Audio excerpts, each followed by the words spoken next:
നമസ്കാരം. ഞാൻ ഇന്ന് നിങ്ങളോട് പറയാൻ പോകുന്നത് ഒരു കനേഡിയൻ ഫിലിം മേക്കറായ റോബ് ജബ്ബാസ് എന്ന ആൾ എഴുതി സംവിധാനം ചെയ്ത് എഡിറ്റും കൂടെ ചെയ്തിട്ടുള്ള ഒരു തായ്വനീസ് ബോഡി ഹൊറർ സിനിമയെ പറ്റിയിട്ടാണ്. ഈ സിനിമ തുടങ്ങി അവസാനിക്കുന്നത് വരെ ബ്രൂട്ടൽ വയലൻസ് രംഗങ്ങളാൽ സമൃദ്ധമാണ്.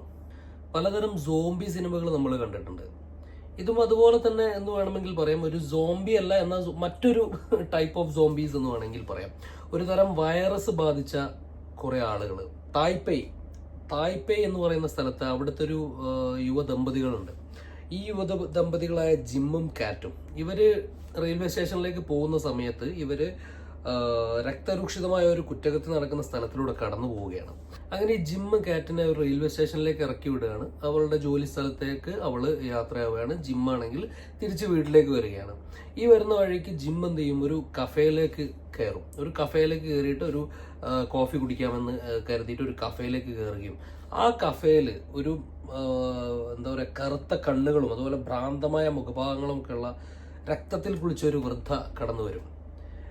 ഈ വൃദ്ധ ഈ കഫേയിലുള്ള മറ്റു ഉപഭോക്താക്കളെ അല്ലെങ്കിൽ മറ്റ് കസ്റ്റമേഴ്സിന് എന്ത് ചെയ്യും, ഉപദ്രവിക്കാൻ തുടങ്ങുക എന്ന് പറഞ്ഞു കഴിഞ്ഞാൽ തിളച്ച എണ്ണ അവരുടെ മുഖത്തേക്ക് ഒഴിച്ച് കത്തിക്കുകയും അതുപോലെ അവരുടെ ഈ കഫേയിലെ ജോലിക്കാരൻ്റെ മുഖത്തേക്ക് ഒരു കട്ടിയായിട്ടുള്ള കഫം തുപ്പുകയും ചെയ്യണം. ഈ കട്ടിയായിട്ടുള്ള കഫം തുപ്പിക്കഴിഞ്ഞ് വളരെ നിമിഷത്തിനുള്ളിൽ തന്നെ വൈറസ് മറ്റേ ആളിലേക്കും കൂടെ പടരുകയും ആ ആളും ഇതുപോലെ മറ്റുള്ള ആളുകളെ ഉപദ്രവിക്കാൻ തുടങ്ങുകയും ചെയ്യണം. അങ്ങനെയാണ് ഈ സിനിമയുടെ ഒരു തുടക്കം. ജിം അവിടുന്ന് എന്തൊക്കെയോ കാണിച്ചു കൂട്ടി എങ്ങനെയൊക്കെയോ അവിടുന്ന് ഓടി രക്ഷപ്പെട്ട് തന്റെ ഫ്ലാറ്റിലേക്ക് ഓടി കയറുകയാണ്. അപ്പൊ ജിമ്മിന്റെ മനസ്സിൽ എന്താന്ന് വെച്ച് കഴിഞ്ഞാൽ കാറ്റ് അവിടെ എത്തിയോ, ജോലി സ്ഥലത്ത് എത്തിയോ, അവിടെ എന്ത് സംഭവിച്ചു കാണും, ഇതൊക്കെയാണ് ജിമ്മിന്റെ മനസ്സിലേക്ക് കൂടെ ഓടിക്കൊണ്ടിരിക്കുന്നത്. ജിമ്മ് ഫോൺ എടുത്ത് കാറ്റിനെ വിളിക്കാൻ ശ്രമിക്കുന്നു. ഇതിന്റെ ഇടയിൽ തന്റെ അയൽവാസിയായിട്ടുള്ള ആള് പിന്നിൽ നിന്ന് വന്നിട്ട് ജിമ്മിനെ അറ്റാക്ക് ചെയ്യും. നോക്കുമ്പോൾ ഈ അയൽവാസിക്കും ഇതേ വൈറസ് പിടിപെട്ടിരിക്കുകയാണ്. സോ ഈ നെയ്ബറുമായിട്ടുള്ള ഈ ഒരു നെയ്ബറിന്റെ അറ്റാക്കിൽ നിന്ന് തന്റെ 2 വിരലുകളും നഷ്ടപ്പെട്ടിട്ട് ജിം അവിടുന്ന് ഓടി രക്ഷപ്പെടുക, തന്റെ സ്കൂട്ടർ എടുത്ത് അവിടുന്ന് ഓടി രക്ഷപ്പെടുകയാണ്. അവിടുന്ന് ഓടി രക്ഷപ്പെടുന്ന ഈ പോകുന്ന പോക്കിൽ ജിമ്മ് പല പല കാഴ്ചകളാണ് കാണുന്നത്. തെരുവോരങ്ങളിലൊക്കെ കാറുകളും മറ്റു വാഹനങ്ങളൊക്കെ കൂട്ടിയിടിച്ച് ആക്സിഡന്റുകളും പല പല ആളുകളും മരണപ്പെട്ട് കിടക്കുകയാണ്. ഈ മരണപ്പെട്ട് കിടക്കുന്നവരുടെ കുടൽമാലകളൊക്കെ ചെതറി ഫുള്ള് രക്തരൂക്ഷിതമായ ഒരു അന്തരീക്ഷമാണ് ഈ പോകുന്ന യാത്രയിൽ ജിമ്മ് മുഴുവനായിട്ടും കാണുന്നത്. ഇതേ സമയം ട്രെയിനിൽ അതേ വൈറസ്, ആൽവിൻ വൈറസ് എന്ന് പറയും, ഈ വൈറസ് പിടിപെട്ടിട്ട് ഒരാൾ ഈ ട്രെയിനിന്റെ ആ കമ്പാർട്ട്മെന്റിൽ ആക്രമണം തുടങ്ങും. ആക്രമണം എന്നൊക്കെ പറഞ്ഞു കഴിഞ്ഞാൽ ഭയങ്കര രക്തക്കളമായിട്ടുള്ള ആക്രമണമാണ്. ഫുൾ എല്ലാവരെയും ഇടിച്ച് വെട്ടി കൊന്ന് മൂക്കും കണ്ണും നാവൊക്കെ കടിച്ച് പറിച്ചെടുത്ത് ഒരു വല്ലാത്ത ബ്രൂട്ടാലിറ്റിയാണ് ഈ സിനിമയിൽ അത് കാണിക്കുന്നത്.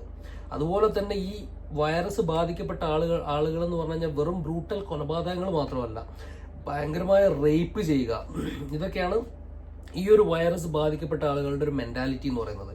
ഇത് ഓരോ വൈറസ് ബാധിക്കപ്പെട്ട ആളുകളും ഈ കഫം മറ്റുള്ള ഒരാളുടെ മുഖത്തേക്കോ അല്ലെങ്കിൽ ശരീരത്തിന്റെ മറ്റു അവയവത്തിലേക്ക് തുപ്പുന്നതോടുകൂടി ആ വൈറസ് മറ്റേ ആളിലേക്കും കൂടെ പടരുകയാണ്. ഇങ്ങനെ ഓരോരുത്തരും ഇത് എണ്ണം കൂടി വന്നുകൊണ്ടിരിക്കുക, ഒരു മ്യൂട്ടേഷൻ സംഭവിച്ചുകൊണ്ടിരിക്കുകയാണത്. പിന്നീട് ഈ ട്രെയിനിലുള്ള മറ്റൊരു ഒരു കൊച്ചു പെൺകുട്ടിയായ മോളി എന്ന ഒരു കൊച്ചു പെൺകുട്ടീനെ രക്ഷിച്ചുകൊണ്ട് കാറ്റ് അവിടുന്ന് ഓടി രക്ഷപ്പെടുന്നതും, അത് മറ്റുള്ളവരെല്ലാവരും മരണപ്പെടുകയും അല്ലെങ്കിൽ ആക്രമിക്കപ്പെടുകയും ചെയ്തപ്പോൾ ഇവൾ എങ്ങനെയൊക്കെയോ ഓടി രക്ഷപ്പെട്ട് അവിടുന്ന് ഒരു ഹോസ്പിറ്റലിൽ എത്തുകയും പക്ഷെ പിന്നീട് ആ ഹോസ്പിറ്റലിലും ഇതുപോലെ അറ്റാക്കിംഗ് നടക്കുകയും ചെയ്യുന്ന ഒരു രംഗമാണ് പിന്നീട് കാണാനുള്ളത്.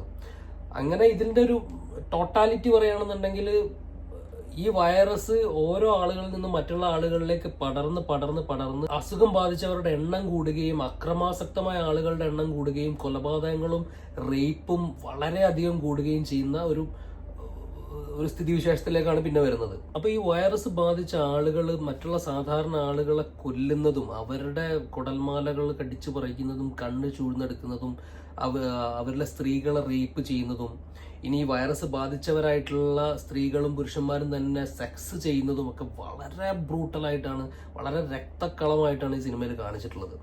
ഇത് കാണാൻ തന്നെ നമ്മൾ കാണുന്ന ഓരോ രംഗങ്ങളും നമുക്ക് അറപ്പായിരിക്കും. കണ്ണടച്ചിരുന്ന് കാണുക എന്ന് പറയില്ലേ, ആ ഒരു രീതിയിൽ കാണേണ്ടി വരും. ഓരോ രംഗങ്ങളും ചില രംഗങ്ങളിലൊക്കെ നമ്മൾ അറിയാതെ കണ്ണടച്ചു, അറിയാതെ ഓക്കാനിക്കാൻ വന്നു പോകും. ആ രീതിയിലുള്ള പല പല രംഗങ്ങളും ഈ സിനിമയിൽ ഉൾപ്പെടുത്തിയിട്ടുണ്ട്. ഈ സിനിമയുടെ ഒരു ക്ലൈമാക്സ് എന്ന് പറയുകയാണെന്നുണ്ടെങ്കിൽ ഈ ജിമ്മ് കാറ്റിനെ തേടി ഈ ഹോസ്പിറ്റലിലെ 8ാം നിലയിലെ മെറ്റേണിറ്റി വാർഡിലേക്ക് എത്തുകയും അവിടെ നടക്കുന്ന ചില കാര്യങ്ങളും, എന്നാൽ അവിടെ തന്നെ ഒരു വില്ലനും, ഈ വൈറസ് പടർത്താൻ ഒരുപാട് ശ്രമിച്ചിട്ടുള്ളൊരു വില്ലനും എല്ലാം കൂടെ ആയിട്ടുള്ള അവസാനത്തെ ഒരു ക്ലൈമാക്സ് ആണ് ഇത്. എന്നാൽ ഇതിൽ രക്ഷപ്പെടുന്നത് അവസാനം നമ്മുടെ കാറ്റ് മാത്രമാണ് രക്ഷപ്പെടുന്നതും.